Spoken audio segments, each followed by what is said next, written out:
ಕೈ ಬಹಳ ಪ್ರೊಫೆಷನಲ್ ಆಗಿ ಕನ್ನಡ ನಮ್ಮ ಕರ್ನಾಟಕ ಜನತೆಗೆ ಅವ್ರ ಕೊಡುಗೆಗಳು ಹಿಂದೆ ಬನ್ನಿ. 108 ಜನ ರಾಜ್ಕುಮಾರ್ ಮಾಡಾದಾಗ ಅವ್ರು ತಗೊಳ್ಳೋ ನಿರ್ಧಾರ ಶಾಂತಿಯಿಂದ ದೇಶ ರಾಜ್ಯದ ಶಾಂತಿಯನ್ನು ಕಾಪಾಡಿಕೊಂಡು ಅವರ ಜೀವಂತವಾಗಿ ವಾಪಸ್ ಬರೋಕ್ಕೆ ಮೂಲ ಕಾರಣಗಳು ಯಾರಾದರೆ ಎಲ್ಲ ಕನ್ನಡಿಗರ ಮನೆ ಮನೆಯಲ್ಲಿ ಅವರು ಕೊಟ್ಟಿರುವಂಥ ಕೊಡುಗೆ ನಮ್ಮ ರಾಜ್ಕುಮಾರ್ ಅವರಿಗೆ ಬೆಂಗಳೂರಲ್ಲಿ ವಾಪಸ್ ಮನೆ ಕಳಿಸಿದ್ನಲ್ಲ ಈಗ ಕಳಿಸಿದ್ನಲ್ಲ ಈಗ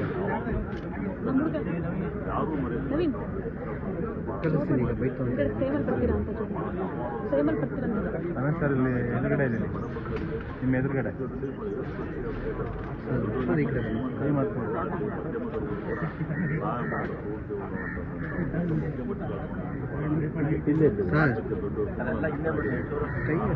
ಸರ್ ಮೇಲೆ ಇಡಿ ಸರ್ ಮೇಲೆ ನೀವು ಅಲ್ಲಿ ಬೈತು ಮೇಲೆ ಇಡಿ ಅಂತ ವಾಣಿಜ್ಯ ಮಂಡಳಿ ಚಿತ್ರೋದ್ಯಮ ನಿರ್ಮಾಪಕ ಸಂಘ ಅವರ ಕಂಪನಿಯ ಫ್ಯಾಮಿಲಿ ನಾವು ಕೂಡ ಅವರು ನೋವಲ್ಲಿ ಭಾಗಿಯಾಗಿದ್ದಾರೆ.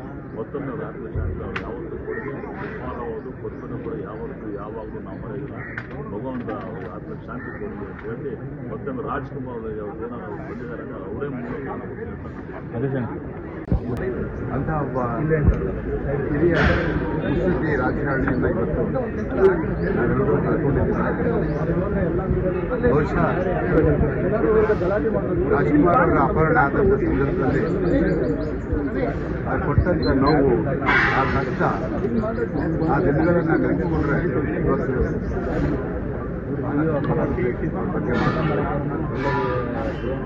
ರಾಜ್ಕುಮಾರ್ ಅವರು ಎಸ್ ಎ ಗೋವಿಂದರಾಜ್ ಅವರು ನಾಗಪ್ಪ ಇವೆಲ್ಲ ಜೀವಂತವಾಗಿ ಈ ನಾಡಿಗೆ ಬರಬೇಕಾಗಿದ್ರೆ ಆಗಿನ ಮುಖ್ಯಮಂತ್ರಿ ಎಸ್ ಎಂ ಕೃಷ್ಣ ಅವರು ಕಾರಣ. ಅವೆಲ್ಲವನ್ನ ನೆನೆಸ್ಕೊಂಡು ಇವತ್ತು ಎಷ್ಟು ಕಷ್ಟಪಟ್ಟು ರಾಜ್ಕುಮಾರ್ ಅವ್ರನ್ನ ಬರಲಿಕ್ಕೆ ಅನ್ನೋದು ನಮ್ಮೆಲ್ಲರೂ ಹೇಳಲೇಬೇಕಾಗುತ್ತೆ. ನಾನು ಆಗಲೇ ಹೇಳಿದೆ, ಇಂಥ ಮುಖ್ಯಮಂತ್ರಿ ಎಂತೆಂಥ ಅಧಿಕಾರಿಗಳನ್ನು ಅಲಂಕರಿಸಿದರು. ವಿದೇಶಾಂಗ ಸಚಿವರಾಗಿ ನಿಯೋಗ ಮಾಡಿದ್ರು. ITBT ತಂದಂಥ ಮಹಾನ್ ವ್ಯಕ್ತಿ ಎಸ್ ಎಂ ಕೃಷ್ಣ ಅವರು. ನಾನು ಒಂದು ತಿಂಗಳಿಂದ ಅವರನ್ನು ನೋಡಿದೆ. ನಾನು ಕೇಳಿಕೊಂಡೆ ಭಗವಂತನಲ್ಲಿ, ಈ ನೋವನ್ನು ಅವರು ಕೊಡಬೇಡಪ್ಪ, ಬೇಗ ಕರ್ಕೊಂಬಿಡು ಅವ್ರನ್ನ ಒಬ್ಬ ಮುಖ್ಯಮಂತ್ರಿ. ಬಹುಶಃ ರಾಜ್ಕುಮಾರ್ ಅವರಿಗೆ ಬಹಳ ಪ್ರೀತಿ ಎಸ್ ಎಂ ಕೃಷ್ಣ ಹಿಂದ್ಗಡೆ ಎಲ್ಲ ನೆನೆಸ್ಕೊಂಡು ಇವತ್ತು ನಾವು ಅವರನ್ನು ಗೌರವ ಮಾಡ್ತೀವಿ. ಅವರ ಹೆಚ್ಚಗೊಂಡು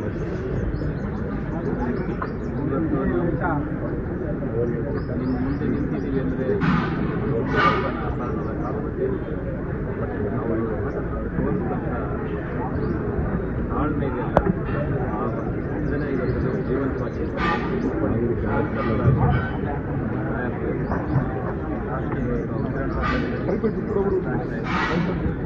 ಭಗವಂತ ಆತ್ಮಕ್ಕೆ ಶಾಂತಿ ಸಿಗಲಿ.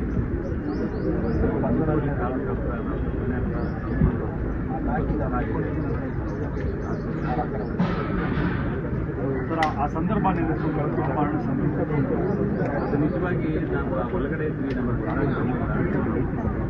ಇಲ್ಲಿ ಬಂದ ಮೇಲೆ ಅವರು ಮಾಡಿದಂಥ ಕೆಲಸಗಳು ಎಲ್ಲ ಜನತೆ ಅವರು ಮಾಡುವಂಥ ಏನು ನಮ್ಮ ವಾಪಸ್ ಬರಲಿಕ್ಕೆ ಅವ್ರು ಪಟ್ಟಂಥ ಕಷ್ಟಗಳನ್ನು ಕೇಳಿ ತುಂಬ ನಮಗೆ ನಾವೆಂಥ ಪುಣ್ಯವಂತ ಅನಿಸ್ತಾ ಇತ್ತು.